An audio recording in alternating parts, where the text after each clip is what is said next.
Scoot was right there for us to take, and we ended up going out and getting Brandon Miller. Scoot probably going to be a generational type prospect. Michael Jordan, on the way out, decided he wanted to make one more bad decision for us. And it's not that I don't like Brandon Miller as a prospect. It's just what we could have had. It really feels like a Hakeem Olajuwon at 1, Sam Bowie at 2 for fit, and then Michael Jordan at 3. We also pick up Nick Smith Jr., which makes Brandon Miller over Scoot not as bad to go along with LaMelo Ball and Brandon Miller. So that'll be all right. But we're going to be talking all about the Charlotte Hornets here today and what they got to do this offseason to improve and just become a non-poverty organization. So make sure to hit the like button and leave me a comment down below, as it really helps out in the YouTube algorithm. Also, like 97% of my audience is not subscribed, so make sure to hit that subscribe button if you want to hear about NBA content. This is the place to be. Now let's go and get started. Could this be a huge mistake? Scoot Henderson falls to the Blazers at number 3. And like I said, drafting for fit is not what you do in the top 5. I made a whole video about it. However, Brandon Miller could be okay, but Scoot's got the highest floor in the draft. He's almost guaranteed to be an all-star, it feels like.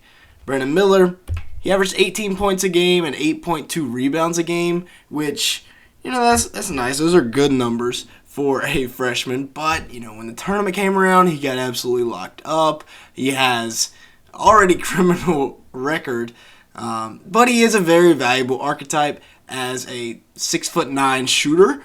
So that can be helpful. That's a good piece on a championship team. Another outside scorer for the Hornets to pair with LaMelo Ball, to pair with Scary Terry. So, that's nice. Another guy that can really knock it down from outside and always sets up other guys to hit shots on and off the court.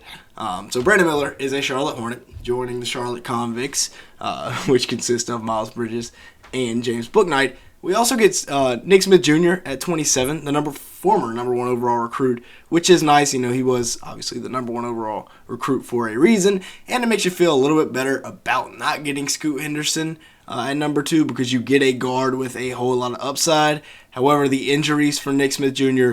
really what set him back. He was a projected top 3 pick. It was going to be Wembanyama, Scoot, and then Nick Smith Jr. So I feel like that's a steal at 27. That was a good pick. Even though I'm not the highest on the guy, I never really saw any signs of, any flashes of all-star type. But maybe, he could be a solid role player for us. And then we also get James Najee, a developmental big at 31. We actually traded 2 picks to get that. And then we pick up Amari Bailey. I think MJ just wanted to see his mom sitting courtside in Charlotte versus, Amari Bailey actually playing on the court. We'll see, though, what happens.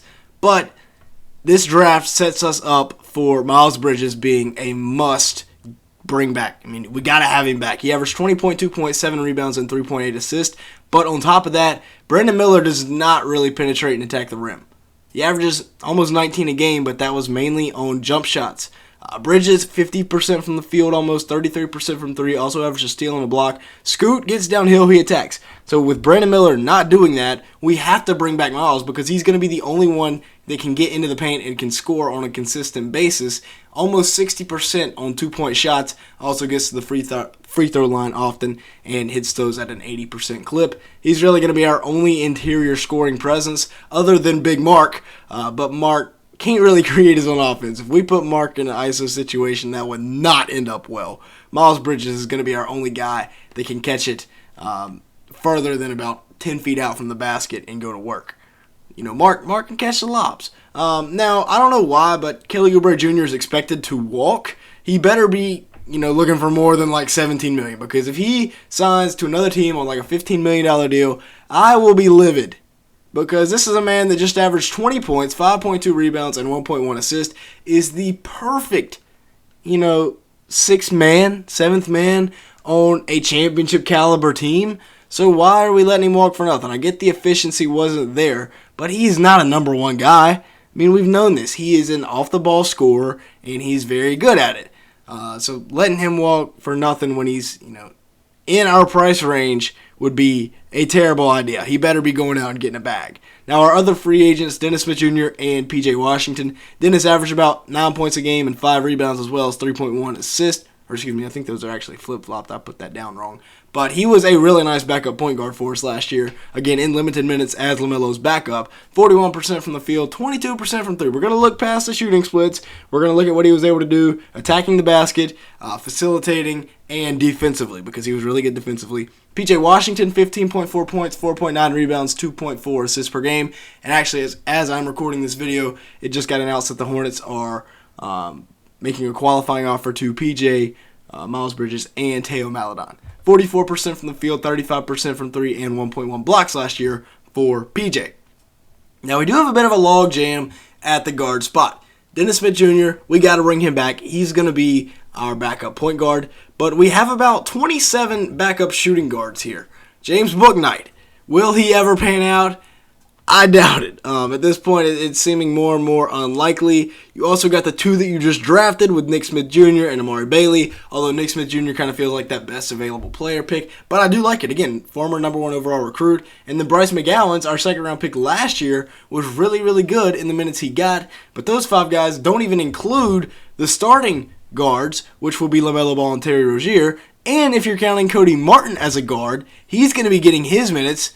Kelly Oubre, if we do bring him back, he's, a 2 guard really, maybe more of a 3, but log jam at the guard position. Here's what the lineup is going to be looking like next year. I get we still are paying Gordon Hayward $30 million, but you don't draft somebody at number 2 and put him on the bench. You got LaMelo Ball at the point guard position. We need a fully healthy season out of LaMelo where he can give us 25 and 8, which he is fully capable of. Then Terry Rozier at the 2. We need a good year out of Terry. He's getting there towards the end of his prime, but we need a good, full season from Rozier. We need a good full season from both Brandon Miller and Miles Bridges. Bridges is going to be the one on the interior mostly, while Miller is on the perimeter of our wing duo. And then we also got Big Mark down below. Like I said, I think he's going to really shock some people. I think he's going to have a big-time year as a guy that can protect the rim, can catch lobs, and runs to the rim hard. Once he gets there, he's got one of the best passers in the league throwing it to him. He's going to catch it and dunk it without jumping because he's got like a 9-foot, 9-inch standing reach. Looking at the bench, and this is without Kelly Oubre. If we do bring back Kelly Oubre, I will be very happy, but I'm not sure if we do. So, it's going to be Dennis. I don't know if we give James Bouknight another chance at the backup 2. Again, he had a lot of chances last year and really was not able to prove anything. However, I don't want another Malik Monk situation, so I still want him to be given another shot at the backup 2. However, it could change. Gordon Hayward, glass bones, paper skin at the 3, making $30 million. Finally going to be off his contract next year. I wouldn't hate the guy so much if he wasn't making $30 million to sit on the bench because he plays like 40 games a year, which is unfortunate at this point in his career. And I'm not hating on him. He gets hurt. He can't help that. Cody Martin will likely see some time at the backup 2 as well. And then we got Nick Richards and P.J. Washington as the reserve front court, And then we also got guys like, James Bouknight or Cody Martin, whoever the backup 2 is not. They will be kind of in reserve. You got Kai Jones, who's showing some flashes in the summer.